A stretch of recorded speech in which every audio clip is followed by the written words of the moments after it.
Velkommen til Byens Naturskole. Det skal det handle om forfatterskab, og jeg har skrevet 50 bøger i år. Og det er mange, men de bliver udgivet sådan stille og roligt. Men jeg vil i hvert fald præsentere jer for Drengen og den gyldne ring. Og den handler faktisk om en del af mit eget liv. Den handler faktisk om en lille dreng, som hed Peter, og det er jo mig. og han går op i en skaderede og finder en ring op mellem sølvpapir op i en skaderede. De samler på blanke ting, og det ender med, at han får lov at købe en herregård. Og den synes jeg er meget sød, den historie. Og så kender jeg jo Katrine fra Broksø Gods, så hende har jeg arbejdet for med flere forskellige ting. Det er sådan den historie, den fortæller. Og den synes jeg er meget sød. Det ender med, at han bliver så rig, så han kan købe den der herregård. Og jeg kan lige vise, hvad det er for en herregård, han køber. Og jeg har fået lov at gøre det. Katrine, jeg måtte ringe til Katrine og sige, er det okay,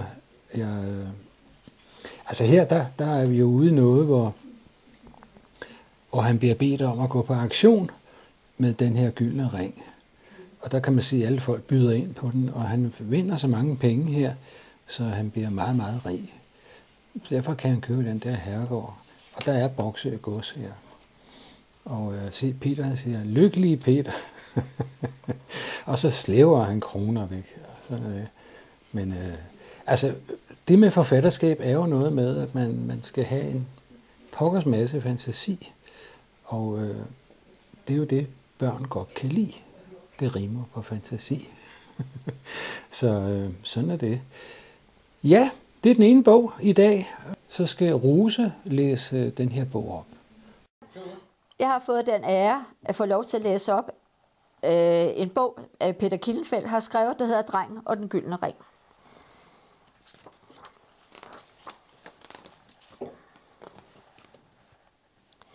Peter var ikke særlig god i skolen, men han gik sine egne veje. Han elskede naturen og ville gerne ud i skoven eller i mosen i stedet for at gå i skole.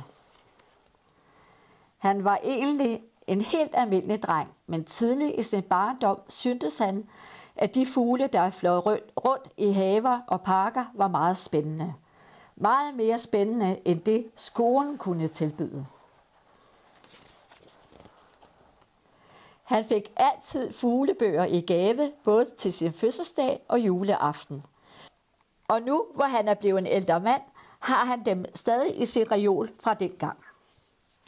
Moster Ulla forstod ham godt, og det hele startede en jul, hvor Peter fik både en fuglebog og en kigger af moster.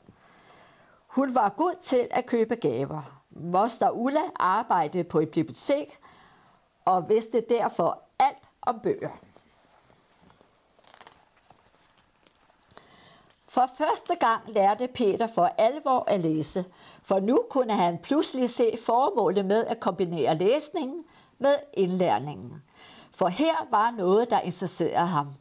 Han stavede sig igennem teksten, og på den måde lærte han mange fugle at kende.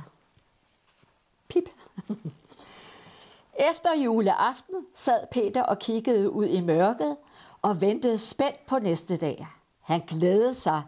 Det var hans bedste gave. Han fik også andre gaver, strømper og bukser, men det var slet ikke det samme som moster Ullas gaver. En fuglebog og en kikkert.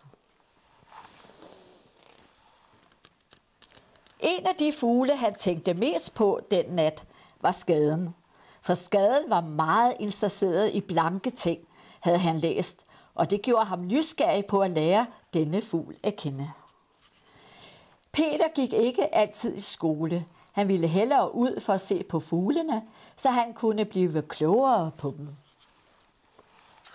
Det blev forår, og Peter var lykkelig, da han fandt en af skaderne i et højt træ.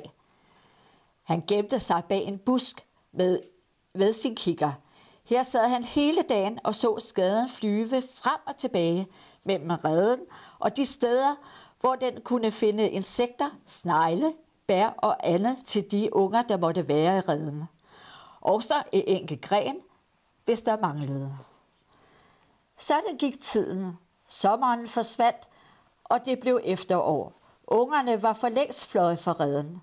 Nu kunne Peter ikke længere forstyrre nogen deroppe, så han kravlede op i træet fra gren til gren.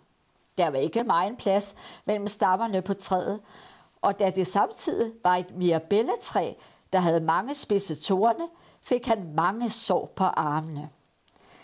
Der var god udsigt heroppe fra, men der var ikke det, der var Peters mål.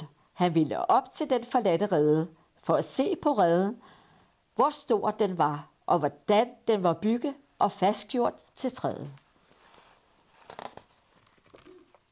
I reden lå der en masse ting, så han stak den forrevne hånd ind for at se, hvad han kunne finde. Der var både sølvpapir og glasskår, men pludselig fik han fat i en lille fingerring, som han tog op og kiggede på. Peter puttede den i lommen og kravlede ned igen. Peter syntes, at ringen var meget smuk.